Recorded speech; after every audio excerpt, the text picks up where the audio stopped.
This is our show, Blabbermouths, and we are the blabbers behind the main account on Betches' Instagram. We run the Betches Instagram with our Victorian child here.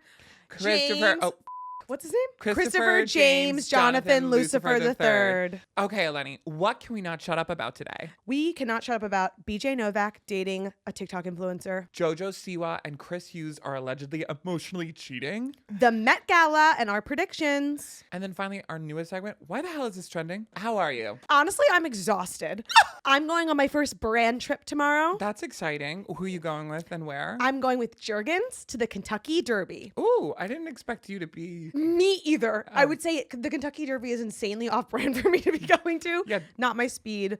But I'm nonetheless going. Exciting. You'll be seeing that on Betches Travel and on my personal Instagram. Thank So God. look out for that. Love. Will got to go to Coachella. I get to go to the Kentucky Derby. Comparable, if you ask me. I did have it on my vision board this year to go on a brand trip. With Tarte, though, right? It was with Tarte, but I will take the Kentucky Derby. Let's go. Until we go to space with Tarte. And how are you? I'm doing well. I finally moved into my new apartment. Yay. Yay. Everyone clap at home. But it's, change. I hate change. And you don't live with your sister I don't anymore? live with my sister anymore, which is, good, but sad. She was a constant for me. Like This is getting emotional. Yeah, Molly. Shout out Molly. I love my other sister, Lizzie, but I lived with Molly. So sorry, Lizzie. Like, we're good. Okay, anyways. To our first talking point. Yeah. BJ Novak and Delaney Rowe are dating, which if some of you guys don't know who those people are, that's completely fair. I didn't know who Delaney Rowe was. Okay. I can tell a little bit about her. Tell us who each are. So, of course, BJ Novak is from The Office. He helped write and star in it. Starred with Mindy Kaling famously. They were like a famous on-camera couple that was very funny. And rumored lovers. And rumored father of her children. No, I think godfather of her children. Oh, actual father? Because the father of Mindy Kaling's children is unidentified. No one knows. And so the rumor has always been like that it's him. Allegedly. Don't sue us, Mindy Kaling, please. I You're know really she's funny. a huge fan. Blabbermouths. Much to everyone's surprise, a picture floated on the interwebs, and it was like Delaney Rowe. And who is Delaney Rowe? Delaney Rowe is this TikToker who's essentially famous for playing stereotypical characters from like especially rom-coms. She does a really funny job of like making fun of them but acting as them. And now she's dating allegedly BJ Novak. Modern day comedy has changed so much. Like if you're like a TikTok comedian, I feel like that's so different than like the grind and hustle of like the comedians of BJ Novak's days. Sure. So I feel like the shock is like, wait, BJ Novak thinks this TikTok comedian's funny? Like, well, is that why you date someone? Because they're funny or hot? Assume that they money. got their connection over comedy. You know what? Would you not think? I don't know, honestly. I actually would love to like see the internet sleuths dive more in to figure out the inception. Yeah, we'd love of this to know how relationship. you met and why you're dating. Yeah. You guys could let us know. It's kind of like BJ Novak is playing his character a little bit from The Office. Right. And like dating like this random younger woman who's kind of like, a stereotype of itself in rom-com situationships in Office rom-coms and whatnot. People are like shocked not by their not by her being a TikTok comedian, but by their age gap. How many years is it? Well, we're unsure if she was born in 1994 or 1995, so also let us know on that. Mm-hmm. It's about a 15 or 16 year age gap, which is a pretty significant age gap relationship. That's like large for and you, there obviously. are lots of celebrity couple age gap relationships. Have you ever been in one? Well, you're thinking about it. One time, senior year of college, I dated a freshman, and that was crazy because everyone was like, Eleni, you're dating a freshman. He lives in a dorm room with a roommate, and the guy was a senior. You were hanging out? Yeah. And it would be like, he'd be like, my roommate's not here. I'm like, that's God. terrible. I never personally have had like an age gap relationship. Actually, I've never been in a relationship. Well, have you ever hooked up with dating? Yeah, I've hooked up. I'm 27 right now. I've hooked up with a 42-year-old. What?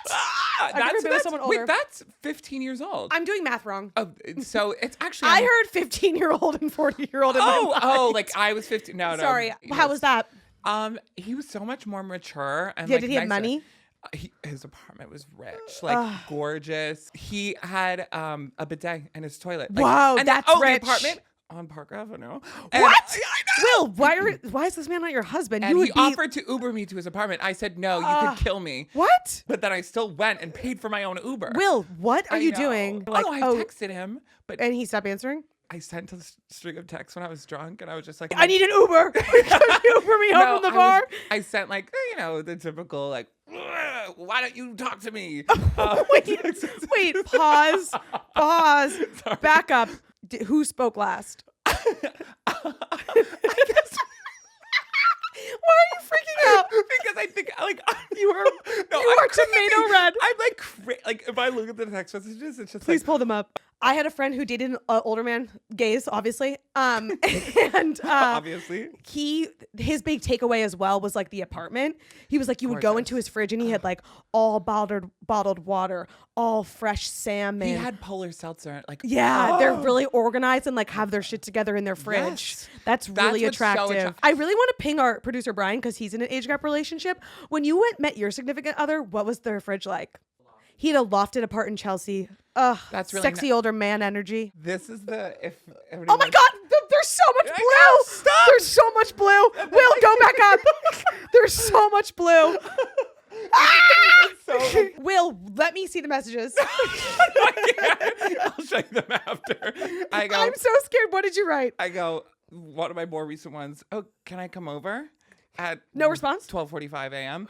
And then 20 minutes later, okay, you're annoying, LOL. You said that? I said that. Oh, you're crazy. And then I go, I hope we can hang soon, but I legit don't care.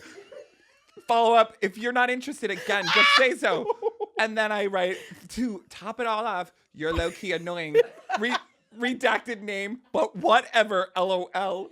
And then the way you're being like, I'll come over, but also I don't care. I'm not even thinking about you. When am I coming over? Also, you're annoying, but also, if you still want me to come over, text the next 24 hours. So I forgot to mention I'm a quadruplet. One of them stole my phone. Don't hold it against them. Well, He responds. Wait, that's crazy. Good to know. He's probably like, haha, I was asleep. Also, it was, haha, you need to go to a facility. Will, I fear that you blew it on that one. I fear that. It was so bad. And he is going, and this is why I don't date 27-year-olds. Yes. Because they're so immature. And then we're talking about Lexi Wood from Summer House today, and I'm like, that girl does not know how to like interact with a man. Little does she know. Yeah, that you're literally messaging them like a psychopath. I'm a psychopath. All right, well, if anyone sees Will on the dating apps, that's what you're getting yourself into. So sorry. Back to the age gap relationships. Like who? Oh, Ellen DeGeneres and Portia, 15 years. that actually shocks me. I thought they were the same age. Donald Trump and Melania, 23 years. That's scary. Alec Baldwin and Hilaria, 25 years. Interesting. Sarah Paulson and Holland Taylor. I love them 32 years. together. 32 years. But the big one that everyone's also talking about, Bill Belichick Belichick. and Jordan Hudson. Oh, Are you seeing this yeah, online? Oh, no, yeah. I'm seeing this all a lot. There's another one. William Oser and redacted name. First of all, everyone has been criticizing their relationship since it started because she's older and she's extremely young. She is 24, but I believe they started dating like 3 years ago. So she would have been 21, which that is just like, again, no hate to age gap relationships, but 39 years. This guy could be literally your grandpa. She was a former collegiate cheerleader at Bridgewater State University who is rumored to have met Belichick when she was still in college. It's like me dating the freshman. Oh my God. Crazy. Yeah. The reason why their relationship is even more in the media right now is because Bill Belichick did some kind of interview promoting a new book about his like major wins over the last whatever 100 for years. Those who don't know, he is a major football player, coach. No, coach. Who won a lot of Super Bowls for the Patriots. We know stuff. Mind you, in a shirt with holes in it. Yeah, aren't you rich? You're supposed to be this rich, mature, older daddy type. The interview is basically like, so I have to ask, like, about your relationship. How'd you guys meet? How'd you meet? And Jordan, the 24-year-old, is chiming in like, we're not answering that. Not talking about this. And it was weird because the interview then kind of takes this shift of like she's lurking in the background like the Loch Ness Monster. If anyone brought their significant other to like a work function like that, and the significant other is chiming in and controlling the conversation, that is an energy, that is a presence that's weird. Like the interviewer said, her presence was known on set and very obvious. Now there's even more rumors after the interview. She like put out a press statement of an email that she wrote. That was weird. There's allegedly a ring on her finger after all this fuss, and people are like, what the hell? Are they engaged? Yeah, honestly, you know what? Get after it, girl. I'm also kind of like, yeah, what are you talking about? This girl Get after it. Take these men for their money. Fuck it. He's in the football world. Like, he has money. Girl. You know what, girl? We support you. I support it. We see you. Yep. Forget your haters. She's You working. have a stand here on Blabbermouths. Come on this couch. We support you. And if you want to sponsor us for next season, we are available.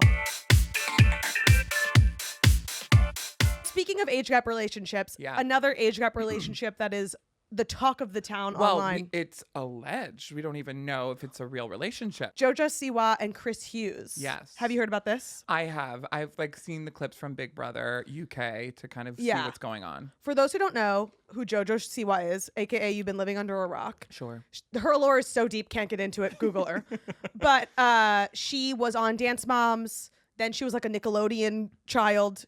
When I worked at Nickelodeon, she was like the star of Nickelodeon. They were obsessed with her. Because, kids loved her with her ponytail and like slime. And her crazy voice, it's like, I'm JoJo. And she just recently went on Celebrity Big Brother. She has, I don't want to say her sexuality incorrectly. I think she's now labeling herself as queer. Okay. Originally, she did identify as lesbian, and she was creating gay pop. She has had public relationships with women online before. Yep. And she was in a relationship when she went into the Celebrity Big Brother house UK. And a lot of clips were going around of her and this man, Chris Hughes. No idea who that is. Yeah. He's like a British guy. Hot. British celebrity? Anyone know who Chris Hughes is? Oh my God, he's like a UK. Our producer Meghan just said he's like a UK Trisha Paytas. What does that even mean?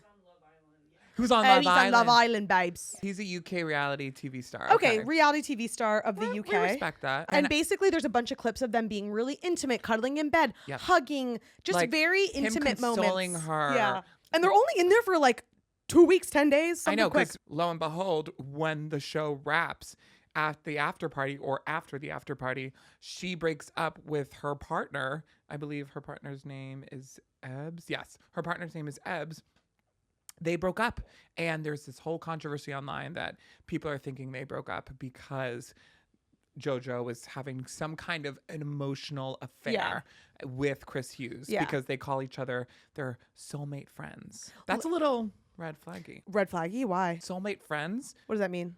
Well, I'm assuming it seems like something that flame. It's kind of like you're getting friend zoned, but one person doesn't want to be, and the other one's like, no, we're just soulmate friends. We're soulmate friends. I think someone said that to me before. So sorry for your loss. I was gonna say, I feel like sexuality is like very complex. Yeah. And she like grew up a child star. Yeah. Where she wasn't dating normal. Yeah. It does give me a little like Miley Cyrus. Yeah, I think it's era. like you can. What's it called when you just like people? What's that called? Being friends with them? A sexuality term. No. You mean pansexual? Yeah. Where you like someone for their personality? There's a type of sexuality where it's like you don't like men, you don't like women, you just like people. Yeah. And I think that maybe that's not as easy to identify if you've never known that. Yeah. So maybe she's discovering that, and we should let her discover without criticizing her. More people should be urged or encouraged to explore their own identities, whether you are straight, queer, whatever it may be. And we're all like watching her intimate moments. I know, it's tough. Like, imime doing that in the public eye. God, I would hope no one was watching my daily life in my public eye. I would be same. my Uber rides to Park Avenue that I'm paying for. What the is wrong with the two of them? Right. I think there might have been some emotional cheating. Yeah. Do you think that flirting is cheating? I mean, I don't. I think I'm a flirtatious person. Of course you don't. I'm friendly. I'm very complimentary. Well, Will also thinks that everyone's in love with him once he meets them. I do think that too. So, not in love with me like I'm a star. You historically love a man in a relationship already. I like historically a man who's straight and or in a relationship and with one of your friends. Also someone who's GUD. Do you know what that is? No. Geographically undesirable. What does that mean? My dad, when we were kids, there was this kid I had a crush on, a guy. He was visiting the Jersey Shore with my cousin who lived in California, and I was like, you could tell I like this boy. Mm-hmm. And my dad, I remember coming up to me, was just like, William, like, you should be yourself. He's like, it's okay to be gay, but that man lives far away. He was literally like, William, he's GUD. I'm like, what? Dad? And he was like, geographically undesirable. It'll never work out. So just focus your efforts on someone else. I am in a long-term relationship, and I believe that flirting is what keeps my long-term relationship alive. With your boyfriend or with other people? No, with other people. Wow. If it's harmless, flirting. I think like when someone flirts with me in a bar, it makes me feel normal. Does your boyfriend get annoyed when someone flirts with you, or you flirt back? No, with them? someone flirts with me and then I run up to him and go, someone just flirted with me. Flirting, and JoJo Siwa gets the gay stamp of approval. Okay, moving on to the Met Gala. Yes, I'm so excited. This is your first Met Gala working at Betches. It is. And the Met Gala is like a big thing here at Betches because obviously we cover most like live events and award shows, but the Met Gala is kind of like our Betches Super Bowl because it's really where we're like memeing and tweeting outfits. Really authoring the conversation on what's going to be talked about. Yeah. When the Met Gala is just like a big thing where we're like all sat down on our computer at 6 p.m. on Getty Images, just cracking jokes. So it's a fun time. I hope that we get invited one year. Yeah, I think we did pitch to be press at Met Gala. I believe we were denied. That's okay. Maybe next year. But what's going on this year? Tell us a little bit of the backstory. Let's talk about the year. theme. The theme is super fine tailoring black style, centered around the exhibition, which lives in the Met Museum. The dress code Tailor for You is what the celebs will be using to inspire their looks. The exhibition explores the history and significance of Black dandyism, which is the renaissance of menswear, where Black men took risks with their styling choices to make a statement. I, for one, am extremely excited for this theme. Yeah. I hope people understand the assignment. Especially the men really do something different this year, because how many times, Delaney, we even see some of the most gorgeous men that you expect to do something a little bit more risque and not in a negative way, but just more thought-provoking. Yeah. They just go in a regular suit. And I think sometimes the themes are kind of uninspiring and not very interesting, whereas there's a lot that can be done with this. It's super cool. I'm expecting to see a lot of power suits. One of the themes that I think I loved the best was when it was Heavenly Bodies. Yeah, so many people did so many cool stuff with that. I loved the religious layer to it. Like Rihanna kind of dressed up as the Pope. She was conclave before the conclave. Speaking of, the conclave is happening next week right after the Met Gala, which we predicted on Blabbermouths. Rewind the tape. Allegedly, the conclave is happening May 6th to 11th. Who are you most excited to see there? Sabrina Carpenter. I hope she's going to go, and I feel like she's made for that kind of event. And last year was like, whoa, Sabrina Carpenter at the Met Gala, and now she's like a little seasoned veteran. I love Emma Chamberlain on the red carpet. She's a great interviewer. My favorite thing ever. Well, I'll see you in there. Can't wait. Love you. Bye. Love ya. Actually, let's like manifest here for a second. Okay. My dream job would be a Met Gala correspondent. And to be like the Emma Chamberlain, like the one that Anna Wintour picks and then is like standing there with like Jack Harlow. That's my dream. Let's manifest. Okay. Ready to go. Perfect. Okay, did it. That was really good. Maybe Beyonce will come, even because she's not actually performing that night in her Cowboy Carter tour, so that would be really cool. I think it'd be super cute if Beyonce brings her daughters. Yes, the way she's been bringing them on stage on tour. I think I would love to see the three of them together. Oh my god! I think the whole family going. And Blue will understand the assignment. She's dancing better than she ever has. We'll probably talk more about the Met and our coverage next week. Yep. And look out for our content on Betches. You will know it is us writing it. Shall we try to explain the Met to the Victorian child? Ooh, that's a great idea. All right, lock in Jonathan James, Christopher Lucifer III. Listen to us roar. Imagine the most popular people in your town. And no, milkman, Victorian child, you couldn't go. Neither could we. They got to go to this very elegant ball. Did they have museums in the Victorian era? No, they were the museums. Yeah, there wasn't. Was there history yet? Breaking news. We were just being told by producer Meghan, 530 BC. Museums did exist in the Victorian era. Okay. So imagine your local museum. Your local museum had a gala with all the lords and ladies from all the land. And they're walking on this long red carpet. I feel like the Met Gala is so easy to describe and would exist in the Victorian era. Child probably had these. Yeah, I feel like so just there was a gala. The end. He totally understood. He's like, I've actually been. All right, on to our next segment. Why is this trending? Where we talk about stuff online that is trending and we do not understand why the hell it's trending. And we're bringing it to you so you can do more research and bring it to us. Yeah, we are chronically online so you don't have to be. Yeah.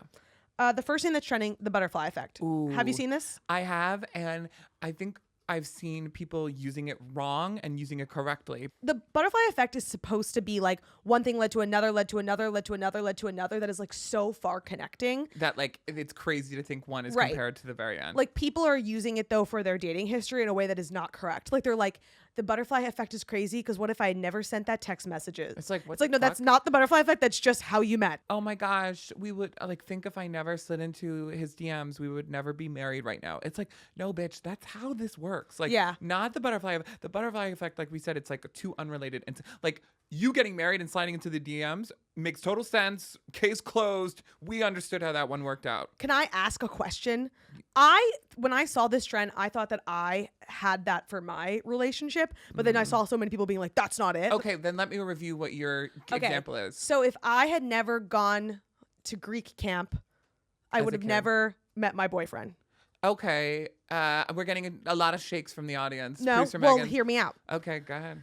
Yeah, I went to Greek camp. Okay. Okay, maybe I should go back even further. If I was never born. Oh, I'm just no, kidding. now this is where people get fucked up and do it so wrong. I went to Greek camp. I met a girl who lived in Michigan. Yep. I returned from Greek camp, then got back, was sent to Salt Lake City for a show. The friend from Greek camp visited me in Salt Lake City. She said, we have to see my neighbor from growing up. Her neighbor from growing up was my boyfriend. Is that the butterfly effect? It's loose. We're getting a lot of Will shakes. shaking his head. No. Will, producer Will, by the way, is shaking his I head. think that is. Megan, producer Megan, it's What? not. A series of events that are technically unrelated. So producer Megan is saying it's a series of events that are unrelated that would never make sense that just led to another. We have a pop culture example. 9/11 happening contributed to the end of Ellen's career. This is crazy, but basically the short of it is 9/11 happened. My Chemical Romance was influenced by that and created their band. Twilight was then created off of this like sub-gothic element culture theme that was a phenomenon at the time. From My Chemical Romance. From My Chemical Romance. Then 50 Shades was created by the inspiration of Twilight.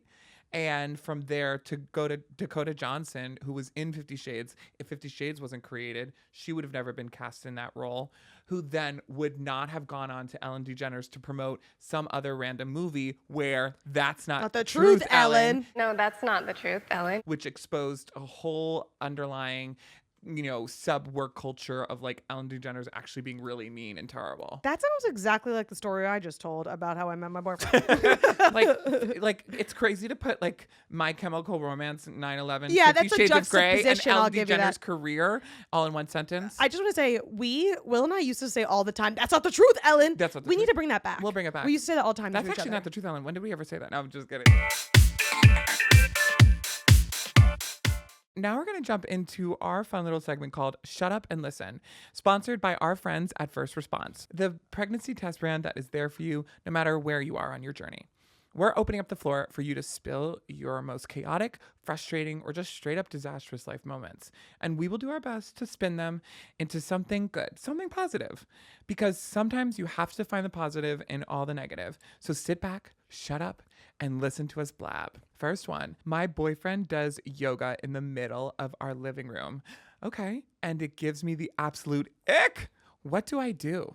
How do I make this negative into a positive? Ugh, men can be so icky. I feel you, girl. Why can't he just not do it? Yeah, why don't you be like, why don't we go take a class together? Also, like, if this person lives in New York and you're doing yoga in your New York apartment, that's disgusting. Where are you doing it? Because these New York City apartments are small as hell. Do you have icks? When men wear the white ankle socks that have a Nike little swoosh on it, with dress shoes, with a suit, with really nice clothes that you're like basically dressed up and supposed to look professional and corporate. Like, you look like a joke. Why don't you understand the basics of fashion? And Even if he was a 42-year-old with a lot of money? oh my gosh, I would have a very sweet conversation with him then. Because I feel like that kind of thing is fixable. It is fixable, but it's like an immediate turnoff for me. It's like, are you for real? Gross. Do you have any icks? When men breathe. Okay. So No, I have an ick. Men playing video games. video games are not that weird. Will, cover me. I'm down, bro. Guys, I'm down. Oh, I'm off the back. I'm reloading. My legs sew up, and I never want to be touched again. And it's the most vile, disgusting thing. I have wrote down, should I break up with him because of the way he plays video games? I mean, it depends. Sometimes guys can be hot playing video games. And then they have the microphone, like the Britney Spears microphone. Yeah, it's but kind of funny. It's not. It's actually like the most vile, disgusting thing I've ever seen. Oh my I think gosh. I hate video game men more than I hate sportsmen. Turn this around by taking this as an opportunity for maybe bonding with your boyfriend and be like, hey, let me join you. Let's check out this yoga class at this yoga studio. And then you can go together, have some yoga, have some brunch, and then maybe he'll like it enough to start doing yoga there and not in your apartment, because that's gross. Or basically start doing the yoga with him in the living room and show how annoying it could be that there's two people doing yoga. True. And then play video games at the same time that he's doing yoga and play loud music so it's super distracting. So he's and like, he I doesn't have want to to go do to a yoga. class. Yeah. Also think about it like your boyfriend loves you and he wants to be with you all the If time. he loves you, he'll stop doing yoga in the living room. What's our next write-in? I genuinely think I'm smarter than everyone else. Same girl. Story of my life. Yeah, I was about to say, you wrote this in. Does this make me a bad person? How do I remedy this? Thanks for the help, Blabbers. Oh, sweetheart. You're welcome. Of course. I just want to say I feel like I'm smarter than everyone every day, and it's exhausting being ahead. Well, speak for yourself. I also think that, actually, you can speak for me too. I feel like I'm the smartest person in the room too. I don't know about that. The positive is that you are not a bad person. Yeah. You're not alone in feeling that you're the smartest person in the room.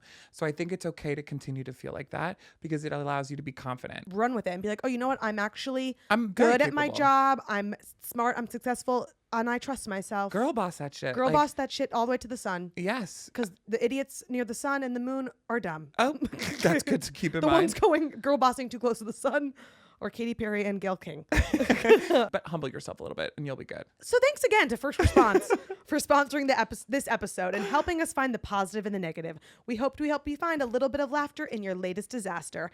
Keep the texts coming. If you want more advice from us, write us in. If you want us to turn your negative into a positive, send us an email at podcast@betches.com. Or just DM us on our Instagrams as well. And we will help turn your negative into a positive. If you're loving all this blabbing and being an official blabberhead, you should subscribe to the Betches YouTube channel because that's where you'll get all these episodes. Or you can check out Spotify, Apple Podcasts, anywhere where you can find podcasts to listen to more of our episodes. And check out all our fun memes and tweets on @Betches. And you can follow me at Willowser. And me at Delaney Sabrakis. Thanks for blabbing with us.